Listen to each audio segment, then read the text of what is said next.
Muito bom dia a todos.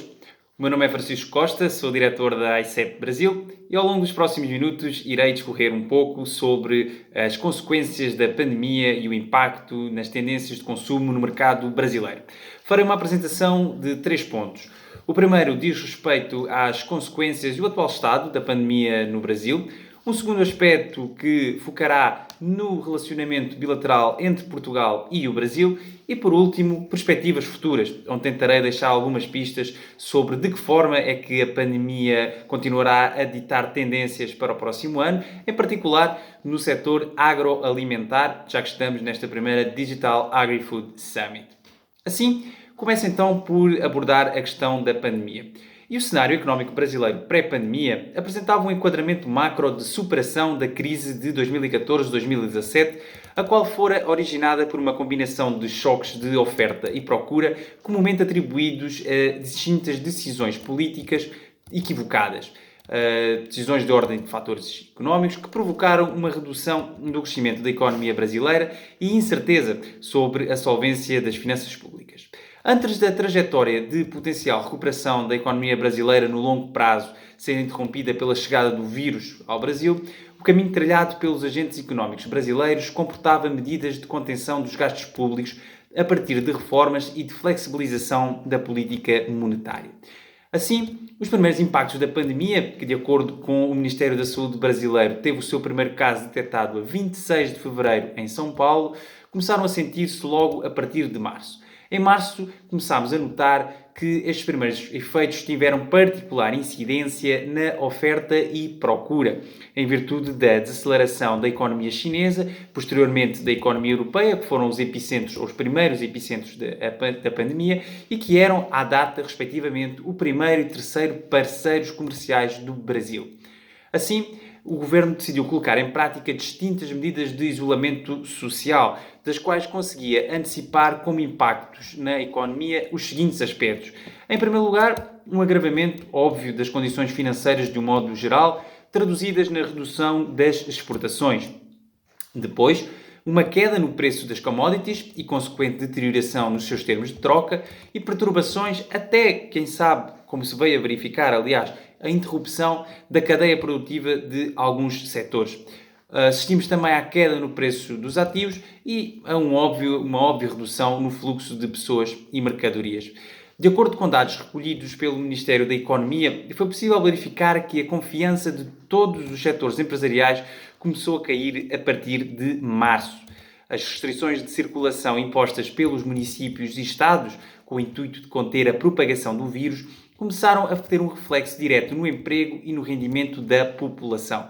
O comércio informal, que, como sabem, é uma espinha quase dorsal da economia brasileira, foi particularmente afetado. Em março, ele representava 39,9% da população ocupada, aproximadamente 35 milhões de trabalhadores, isto de acordo com o Instituto Brasileiro de Geografia e Estatística. Também as micro e pequenas empresas, que são o grosso do tecido empresarial brasileiro, foram as mais afetadas, em particular dois setores: a hotelaria, a restauração e também os transportes. Assim, para fazer face à pandemia, foram várias as medidas colocadas em práticas pelo governo e pelos diferentes governos estaduais. Linhas de crédito contra a Covid-19, que já disponibilizaram mais de 200 milhões de euros a PMEs comerciais. O BNDES expandiu a oferta de capital de giro para micros e pequenas empresas e PMEs. Já foram disponibilizados cerca de 1.500 milhões de euros. O Governo Federal optou pela suspensão até dezembro dos pagamentos relativos a financiamentos com o BNDES dos Estados, Distrito Federal e municípios.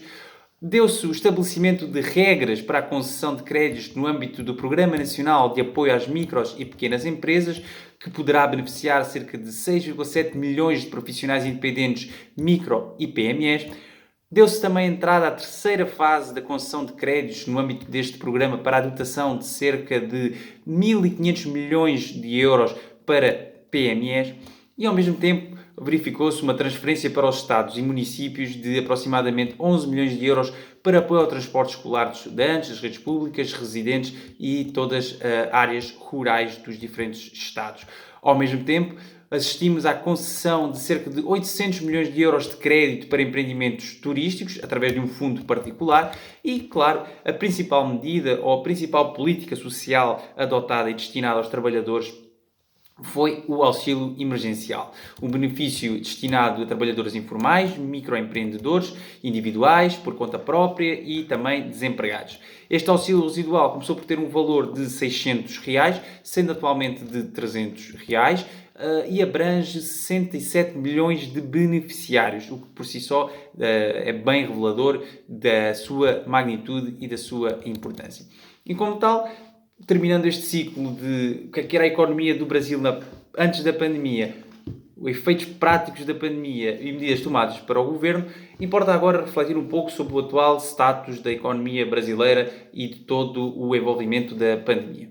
Dados da OCDE mostram um crescimento de 7,7% da economia brasileira no terceiro trimestre deste ano, depois de uma contração de 9,6% no segundo trimestre. Comparado ao período homólogo de 2019, a quebra foi de 3,9% e de 4,1% quando comparada com o valor do último trimestre de 2019, que foi, aliás, o último trimestre sem pandemia. O impacto total das medidas tomadas pelo Banco Central de Fomento e Liquidez de Capital para apoio à economia é estimado atualmente em mais de 30% do PIB brasileiro. Por outro lado, o Ministério da Economia comunicou que o impacto fiscal primário das medidas de combate ao coronavírus atingiu cerca de 96 mil milhões de euros, o que representa aproximadamente 8,4% do PIB. Por outro lado, uma última referência que também nos dá uma visão bem completa das medidas e do impacto das medidas do governo, a taxa Selic, que é a taxa de juros de referência do mercado brasileiro, continua a manter-se em 2%, ou seja, a menor da história. Como tal, neste primeiro capítulo que eu agora gostaria de fechar e que diz respeito aos impactos da pandemia na economia brasileira, podemos observar que as medidas colocadas em prática procuraram, sobretudo, garantir a sobrevivência das pequenas e médias empresas que, como antes referi, acabam por ser o grosso do tecido empresarial brasileiro. Passando agora à página que diz respeito ao relacionamento bilateral, ao relacionamento entre Brasil e Portugal, no que diz respeito ao comércio de bens, o Brasil continua a afirmar-se como um importante parceiro comercial de Portugal nesta balança comercial. Apesar de absorver apenas 1,3% do total das exportações portuguesas, no período de janeiro a agosto de 2020, o Brasil foi o nosso 11º cliente e o nosso 9º fornecedor. Esta variação encontra explicação no aumento das importações de combustíveis minerais nos primeiros meses deste ano, as quais passaram de um peso de 18% para 53% das nossas importações, um aumento de cerca de 5 vezes quando comparado com 2019. Ao longo do período que também importa passar em revista dos últimos 5 anos, desde 2015 até 2020, mas particularmente 2015 a 2019, verificou-se um crescimento médio anual das nossas exportações de 12%, enquanto as importações aumentaram 5,7%. Ainda assim, a balança comercial de bens é desfavorável a Portugal, tendo apresentado um saldo negativo de 277 milhões de euros em 2019, a corresponder a um coeficiente de cobertura das importações pelas exportações de 73,1%. Gostaria de me focar, sobretudo, no período que vai de janeiro a agosto deste ano, porque são dados que já temos, de alguma forma, consolidados e que nos mostram que os principais grupos de produtos exportados foram agrícolas, 46,6%, seguidos depois de veículos e outro material de transporte, 19,4%, e alimentares, 10,4%. Portanto, no âmbito desta iniciativa e desta Digital Agri-Food Summit, importa referir que dos principais grupos de produtos exportados de Portugal para o Brasil ao longo do primeiro semestre deste ano, o que diz respeito a agrícolas e alimentares, correspondeu a mais de 50%. Já os principais grupos de produtos importados neste mesmo período foram combustíveis minerais, como vimos anteriormente, 52,7%, e depois agrícolas, metais comuns, madeira e cortiça. Portanto, aqui neste ponto em particular, o peso dos agrícolas e alimentares na nossa balança comercial de bens é bastante significativo. E este é bastante significativo também em virtude de um outro aspecto que importa realçar, que são os operadores económicos portugueses no mercado. Em 2019, foram registados pelo Instituto Nacional de Estatística 1.622 empresas exportadoras portuguesas para o Brasil, um aumento face a 2018, em que foram registadas apenas 1.503. Por outro lado, e um dado que certamente interessa a muitos dos que nos ouvem porque estão inseridos neste lote, entre as 10 principais exportadoras portuguesas para o Brasil, 7 empresas pertencem ao setor agroalimentar. E falamos de empresas que são líderes de mercado em produtos como o azeite, o bacalhau, a pera e o vinho do Porto. E, portanto, sem dúvida nenhuma que do relacionamento comercial entre Portugal e o Brasil no que respeita aos bens, que aqui é o ponto que vamos abordar, sem dúvida nenhuma é de enorme relevância. Uma análise global que agregue bens e serviços permite concluir que as exportações portuguesas de bens e serviços para o Brasil ultrapassaram os 2,2 mil milhões de euros em 2019, ao passo que as importações se situaram em 1,5 mil milhões de euros. Como tal, afigura-se notório que o saldo negativo da balança comercial de bens que eu mencionava anteriormente é compensado pelo superávit da balança comercial de serviços, onde, obviamente, importa registar que entram os dados referentes ao turismo. Assim, a grande questão em tudo isto é, sobretudo, destacar a relevância e a importância do agroalimentar na balança comercial entre Portugal e o Brasil. E, nesse sentido, eu gostaria de chamar a atenção de todos os que nos ouvem para 2 estudos de mercado que a ICEP lançou este ano, que lançou em 2020, relativos a azeite e vinhos, onde analisamos tendências, onde analisamos os principais padrões de consumo e damos perspectivas muito claras, insights muito específicos sobre estes 2 produtos dentro do mercado brasileiro. Convido todos os que nos assistem a consultar no site Portugal Exporta estes 2 estudos lançados pela ICEP sobre azeite e vinhos relativos ao mercado do Brasil.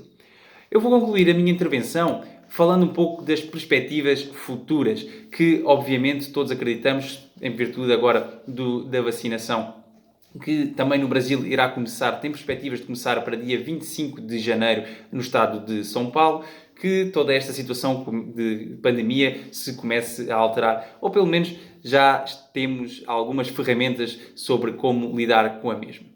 Para 2021, perspectiva-se a retomada da atividade económica. Apesar do atual estado de calamidade pública, o qual dispensa o cumprimento dos resultados fiscais até ao final de 2020, o que é algo muito importante e muito relevante no Brasil, os recursos destinados ao combate da pandemia são cerca de 5,6% do PIB do Brasil, sendo semelhantes aos pacotes adotados em várias economias desenvolvidas. A partir de 2021, a proposta da equipa que coordena o Ministério da Economia do Governo brasileiro é a de promover a retomada da atividade económica a partir de uma agenda de reformas, terão particular ênfase na consolidação fiscal e no combate à má alocação de recursos. Por outro lado, importa referir que o governo brasileiro pretende promover a abertura económica, as privatizações e concessões, a reforma tributária, a revisão das isenções e subsídios públicos, aprovou já um projeto de lei de saneamento básico, a promoção de energia mais eficiente e desburocratização através, sobretudo, de uma reforma administrativa, uma reforma que estava prevista ter lugar no ano 2020 e que foi adiada para 2021. Segundo as projeções do Ministério da Economia de novembro, ou seja, já referentes ao último trimestre de 2020, espera-se que a partir de 2021 seja possível conter e até reduzir os índices de inflação, bem como manter as taxas de juros, portanto a Selic, longo prazo, como eu mencionava, em patamares menores. E a taxa de câmbio reais dólar depreciada em relação a anos anteriores. Além disso, espera-se obter crescimento do mercado de crédito até 8,1%, isto numa perspectiva a longo prazo até 2024. A projeção do PIB para 2021 é de crescimento de 2,2%, de acordo com o Banco Mundial. Relativamente às novas tendências de consumo, e eu gostaria de fechar exatamente com esta ideia, há 5 pontos muito fundamentais que a pandemia trouxe e que continuarão a ser muito importantes no mercado brasileiro. O primeiro deles é o e-commerce. Uma pesquisa da Criteo que refere um aumento de vendas no que os brasileiros designam como varejo, como comércio online, de 70% ao longo do ano 2020. E dos inquiridos, 82% pretendem continuar a utilizar o online para as suas compras do dia a dia.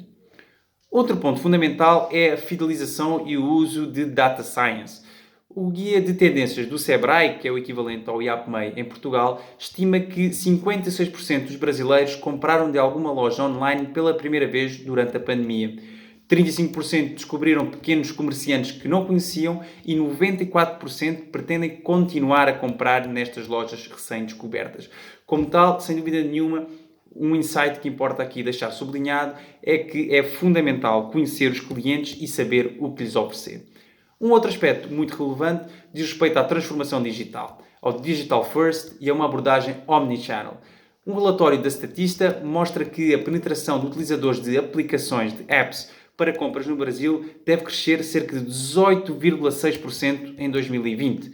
Portanto, esta abordagem omnichannel, presença em todos os canais e que a mesma seja e dite uma resposta idêntica na loja física e na loja online e nos canais nas redes sociais, é hoje em dia fundamental para garantir o sucesso de todos os negócios no mercado brasileiro.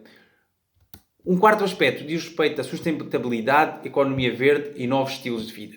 Sem dúvida nenhuma que a pandemia mudou hábitos de alimentação e de saúde, alterando a relevância dos produtos em virtude da sua categoria.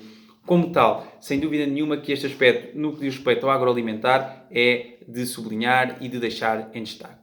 Por último, um foco nas oportunidades do setor agroalimentar, onde cerca de 25% da produção global do agronegócio brasileiro é destinada a mercados internacionais.